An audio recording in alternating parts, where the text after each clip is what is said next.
नमस्कार दोस्तों, मैं विवेक एक बार फिर से अपने YouTube चैनल पर आपका हार्दिक स्वागत करता हूं। चलिए दोस्तों, उन्हीं 10 स्टॉक्स के ऊपर बात करते हैं जिनके ऊपर मैं अपना ओपिनियन रोज आपके साथ शेयर करता हूं। पिछली वीडियो में मैंने क्या कहा वो आज की मार्केट सेशन के रिजल्ट्स के साथ आप एनालाइज कर सकते हैं। अब कल के लिए 24 सितंबर के लिए क्या पॉसिबिलिटीज बनती है, चलिए उसको एक बार डिस्कस करते हैं। हिंदुस्तान पेट्रोलियम देखिए, 172 का टारगेट जो हमारा नीचे का था, इसको आज के दिन में इसने अचीव कर दिया।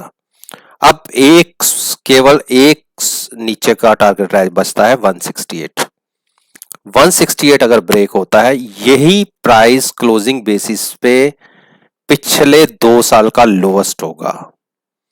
जो 30 मार्च को बना था 168.10 पे क्लोज हुआ था, ये पिछले 2 साल का लोएस्ट प्राइस होगा। हाँ, इंट्राडे में एक 3 मार्च को जरूर प्राइस 144 का इसने लो लगाया था, लेकिन क्लोज नहीं हुआ था। क्लोज 168 के आसपास हुआ था, तो हम उसको छू लेंगे। लेकिन यहां से एक मैं आपसे बात कहना चाहूंगा कि यहां अब हम और शॉर्ट नहीं करेंगे, क्योंकि ऑलरेडी हम ओवरसोल्ड पोजीशन में भी पहुंच चुके हैं और काफी ओवरसोल्ड हो चुके हैं। नो डाउट एमएसीडी हमें अभी भी बेयरिश स्ट्रेंथ दिखा रहा है, लेकिन आप देखिए, जब यहां से एक स्ट्रेंथ देखी गई थी स्टॉक के अंदर, वहां से प्राइस कितना अपसाइड पर गया, 240 तक गया 172 के। अब नीचे ज्यादा आने को अभी केवल 5 से 7 रुपए या 10 रुपए मैक्सिमम हो गए, लेकिन ऊपर की रैली 250 या 40 250 पॉइंट तक हो सकती है। 250 पॉइंट प्राइस 250 तक जा सकता है। तो हम ट्रैप नहीं होना चाहते, साइडवेज होके बैठेंगे, शॉर्ट नहीं करेंगे। लेकिन जब रिवर्सल स्टार्ट होगा तब हम बाइंग करके चलेंगे। ये हमारी ट्रेडिंग स्ट्रेटजी रहेगी। लेकिन कोई भी एग्रेसिव ट्रेडर है जो बिना ट्रेड के रह ही नहीं सकता, तो उसको तो मैं कहूंगा कि मार्केट के ट्रेंड के हिसाब से ट्रेड करो। 168 अगर ब्रेक होता है तो आप 165 तक का वेट कीजिए। 165 अगर ब्रेक हो जाता है तो 168 का स्टॉप लॉस लेके शॉर्ट करिएगा। नीचे कहां तक गिर सकता है वो तो कहना मुश्किल है। अब हम बात करते हैं आईटीसी। देखिए, आईटीसी ने एक 165 का जो मेरा नीचे का टारगेट था वो तो ऑलमोस्ट अचीव कर दिया, क्योंकि प्राइस टच हुआ है 166 तक।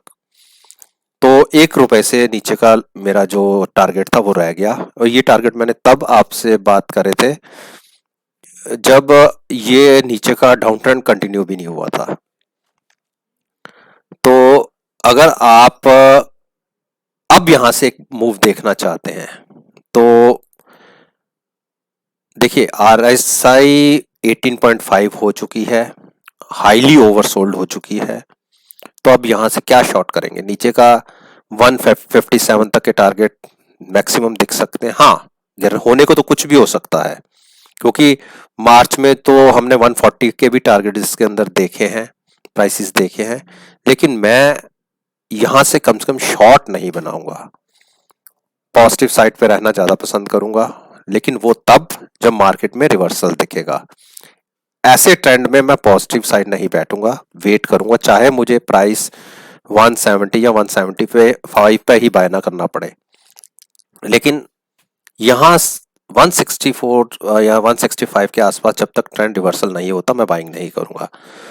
लेकिन फिर भी किसी को अगर ट्रेड लेना ही है तो 165 ब्रेक होने का वेट कीजिए। 163 तक प्राइस है तो उस केस में 2 रुपए का स्टॉप लॉस लेके आप 157 के लिए शॉर्ट कर सकते हैं। बाइंग अभी मत कीजिएगा, अवॉइड कीजिए।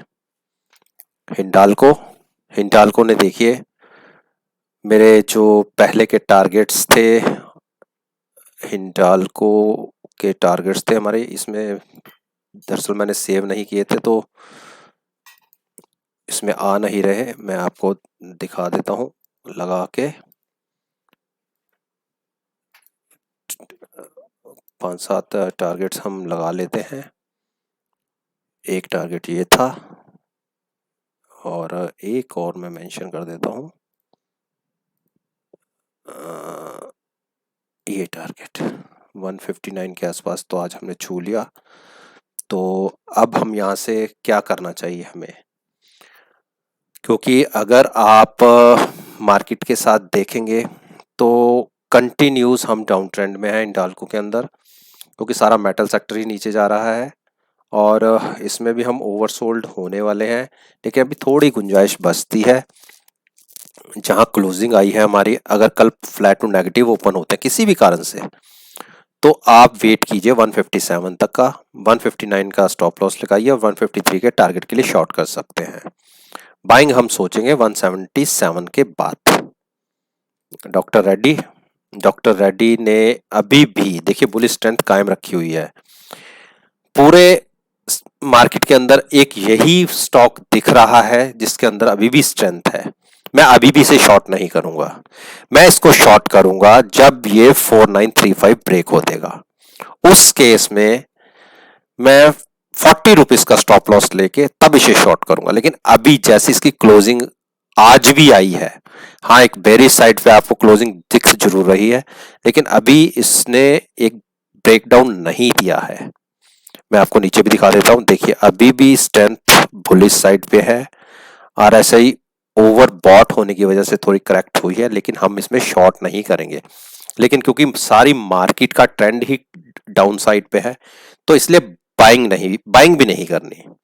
मार्केट का ट्रेंड रिवर्स होगा तो हम बाइंग करेंगे। अब हम बात करते हैं सिप्ला। देखिए सिप्ला ने आज के दिन की क्लोजिंग बेरिश साइड पे दी है, लेकिन अभी हमें एक शॉर्ट साइड का ट्रेड नहीं मिला। देखिए अभी भी स्ट्रेंथ पॉजिटिव साइड पे है। हमें जब नीचे सिग्नल मिलेगा तब हम इसमें शॉर्ट बनाएंगे और बाइंग भी नहीं करनी, तो इसको आप छोड़ ही दीजिए। भारतीय इंफ्राटेल ने देखिए 165 का मेरा नीचे का टारगेट था, कल इसको ब्रेक हो करके क्लोजिंग ऊपर साइड पर दी थी। आज भी इसने इसको ब्रेक किया, लेकिन एक अच्छा पुल बैक देखने को मिला और क्लोजिंग आई है 171 की। तो क्या अब हमें यहाँ से ये सिग्नल इसीलिए मिला क्योंकि देखिए हम नियर अबाउट 30 के आसपास पहुंच चुके थे आरएसआई में, तो वहां से एक पुल बैक देखने को मिला और हो सकता है कि कल इसमें एक पुल बैक और देखने को मिल जाए और वो पुल बैक होगा तकरीबन 186 तक जा सकता है। उस केस में ये प्राइस, तो अगर किसी ने पुल बैक के साथ देखना है तो 165 का स्टॉप लॉस लगा के फ्लैट टू पॉजिटिव ओपन होते हैं तो आप ट्रेड ले सकते हैं बाइंग साइड पर 186 के टारगेट के लिए। लेकिन अभी एमएसीडी और आरएसआई जरूर ओवरसोल्ड हो गई थी। एमएसीडी में हमें अभी कोई ट्रेंड रिवर्सल नहीं दिख रहा। मैं तो केवल एक पुल बैक जंप के साथ ट्रेड करने की बात कर रहा हूं। तो अब हम बात करते हैं भारती एयरटेल की। देखिए भारती एयरटेल ने सारे टारगेट मेरे अचीव ऑलमोस्ट कर ही दिए हैं। अब ये एक 408 का टारगेट बचता है। उस केस में ये पिछला आप देखिए मार्च का जो क्लोजिंग बेसिस पे लो था 23 मार्च का, तकरीबन प्राइस उसके आसपास आ जाएगा। यानी 404 का जो प्राइस क्लोजिंग बेसिस पे था वो पिछले मार्च का लोएस्ट है और मोस्ट प्रॉब्ली उसको हम कल के दिन में छू सकते हैं। अगर कल हम फ्लैट टू नेगेटिव ओपन होते हैं तो आप 436 का स्टॉप लॉस लीजिए, शॉर्ट कीजिए 409 के टारगेट के लिए। हाँ स्टॉक ये भी हाईली ओवरसोल्ड हो चुका है, 225 की आरएसआई है। अब देखते हैं जंप कब शुरू होता है। जब भी क्लोजिंग बेसिस पे हमें एक ग्रीन कैंडल जनरेट होगी और अगले दिन की ओपनिंग उस क्लोजिंग प्राइस से ऊपर की आएगी और ट्रेड ऊपर करता रहेगा तो हम बाइंग करेंगे, लेकिन शॉर्ट भी नहीं करनी अब यहां से।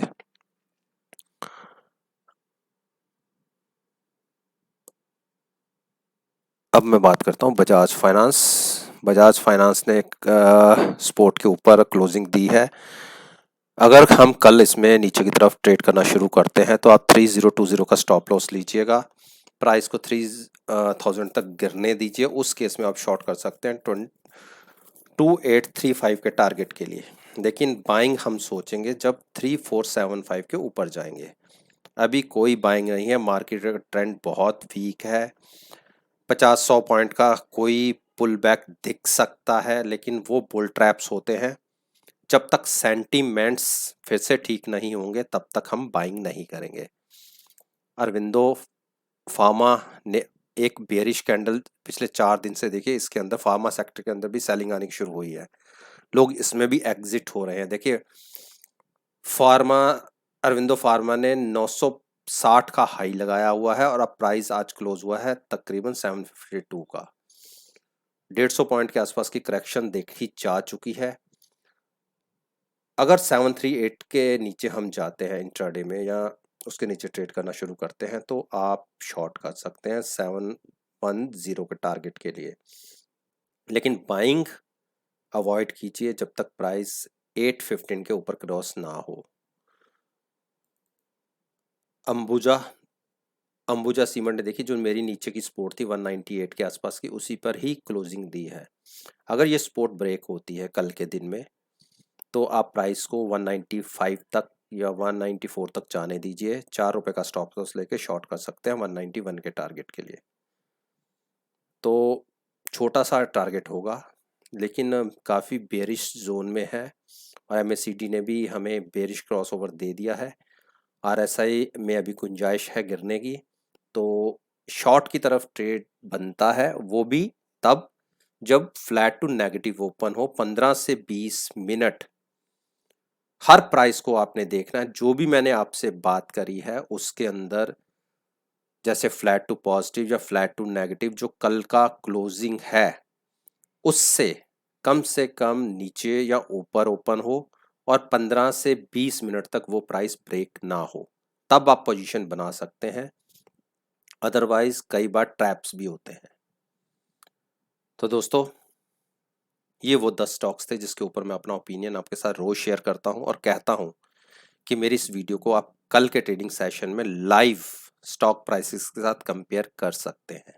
रिजल्ट्स आपको बहुत बढ़िया प्रॉफिटेबल मिलेंगे। अगर वीडियो पसंद आई है और आप समझते हैं कि आपको इससे कोई नॉलेज मिली है तो आप मेरे YouTube चैनल को सब्सक्राइब कीजिए और साथ में बेल आइकन का बटन प्रेस करना मत भूलिएगा। बाकी मेरी ये वीडियो केवल आपको सिखाने के पॉइंट ऑफ व्यू तक ही सीमित है। मैं कभी नहीं कहता कि मेरी इस वीडियो को देखकर मार्केट में कोई पोजीशन क्रिएट करें। तो चलिए इसी बात के साथ आपसे विदा लेता हूँ और एक नई वीडियो के साथ फिर से आपके सामने आऊँगा। तब तक के लिए धन्यवाद, take care and have a nice day.